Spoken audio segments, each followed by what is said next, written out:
এই যে দেখছেন আমার ছাদ বাগানে শশা গাছ, গাছগুলো দেখুন কত পরিমাণে শশা ধরে আছে। এই তো সবে শুরু হয়েছে, এরপরে কিন্তু অনেক পরিমাণে শশা হবে। আপনারা এখন দেখতে পাচ্ছেন অনেকগুলা ছোট ছোট কচি শশা এখন হয়ে আছে, যেগুলা 2-4 দিনের ভিতরে অনেকটা বড় হয়ে যাবে। এগুলো হচ্ছে বর্ষাকালীন শশা। এগুলাকে লাগানো হয় ঠিক রথের আগে আগে লাগালে হবে। এখনও সময় আছে, এখনও লাগালে হবে। তো শুধু শশা নয়, এখানে ঝিঙেও লাগানো আছে। তো ছোট ছোট সিমেন্টের টব, বালতি, প্লাস্টিক গামলা, এইগুলাতে মাটি, পুরনো গোবর সার ভর্তি করে একটা একটা টবে, একটা একটা গামলাতে একটা একটা করে বীজ লাগিয়ে দিয়েছিলাম, যেগুলা গ্রো হবার পর গাছের গ্রোথ দেখুন কত সুন্দর। হ্যাঁ, এতে কোনো রকম রাসায়নিক সার প্রয়োগ করা হয়নি, শুধুমাত্র পুরনো গোবর সার দেওয়া হয়।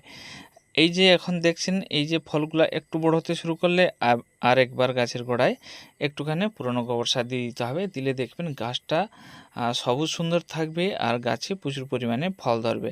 বেশি বেশি পরিমাণে একই সঙ্গে যদি আমরা দিয়ে দিই পুরনো গোবর সার বা কোনো রাসায়নিক সার, তখন কিন্তু গাছটা গ্রো হবে কিন্তু ফল দাঁড়াবে না। তো এখন দেখুন, কালকে এটা সবুজ ছিল, কিন্তু কালকে যে প্রচুর গরম হয়েছে, সেই গরমের কারণে কিন্তু এইটা লাল হয়ে গেছে। তো যেগুলা এখন হারভেস্ট করার মতন হয়ে গেছে সেগুলো হারভেস্ট করে নেব, আর যেগুলো ছোট ছোট আছে, সবুজ আছে, সেগুলো কিন্তু 1-2 দিন পরে হারভেস্ট করব। কিন্তু এইবারে কিন্তু গাছে অনেকগুলা শশা আমরা পেয়ে যাব, কারণ গাছে অনেকগুলা কচি শশা হয়ে আছে। তো শশা গাছের পরমায়ু বেশি দিন নয়, খুব জোরে এটা দুর্গাপূজা কালীপূজা পর্যন্ত থাকবে। এখনও সময় আছে, যদি আমরা বীজ লাগাতে পারি বর্ষাকালীন শশার, তাহলে এটা কালীপূজা কিংবা তারপর পর্যন্ত আমরা শশা পেতে পারি। তো যেই সময়ের শশাটা লাগাবেন সেই সময়ের বীজটা এনে লাগাবেন। মোটামুটি সিজনের হিসাবে বীজ এনে লাগালে সেই সিজনে আপনি ভালো ফল পাবেন, কিন্তু অফ সিজনের বীজ লাগালে শুধু গাছ হবে কিন্তু ফল হবে না।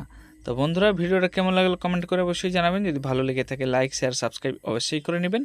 যদি আপনার ছাদ থাকে, ছাদটাকে খালি না রেখে আপনি কিছুটা লঙ্কা, কিছুটা শশা, কিছুটা আপনি বেগুন গাছ এগুলো লাগিয়েও অনেকগুলো আপনার সেই জায়গা থেকে পেতে পারেন।